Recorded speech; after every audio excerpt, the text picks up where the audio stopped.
Hello hello hello welcome to Gita సారాంశం. ఇక్కడ కనిపిస్తోంది ఈ బుడ్డదాని పేరు ఈరా.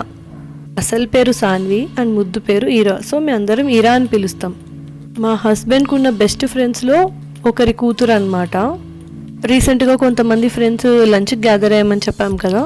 సో ఆ రోజు మమ్మల్ని వీళ్ళు బ్రేక్ఫాస్ట్కి ఇంటికి ఇన్వైట్ చేశారు. మా పెళ్ళాక మేము ఫస్ట్ టైం వెళ్ళామన్నమాట. రియల్లీ ఈరాస్ టూ అడారబుల్. అసలు ఎంత క్యూట్గా మాట్లాడుతుందంటే హస్బెండ్ని వీళ్ళ ఫ్రెండ్స్ పిల్లలందరూ మాము అని పిలుస్తారు, నన్ను గీతా మామి అని పిలుస్తుంది. అదేంటో మా హస్బెండ్ ఫ్రెండ్స్ పిల్లలు కూడా ఈయనతో చాలా ఫ్రెండ్లీగా ఉంటారు. వాళ్ళిద్దరు ఫ్రెండ్సా అన్నట్టు ఎలా ఆడుకుంటున్నారో చూడండి. ఏం కొత్త ఫీల్ అవ్వకుండా నా దగ్గరకు కూడా చాలా బాగా వస్తుంది. పిల్లలతో ఆడుకుంటుంటే అసలు టైమే తెలీదు. హీరోయిన్స్ ఇలా జుట్టు ఎగరేస్తారు కదా, ఇది కూడా నన్ను చూసి ఇలా ఇలా అని అంటుంది. Cute Ira, love you.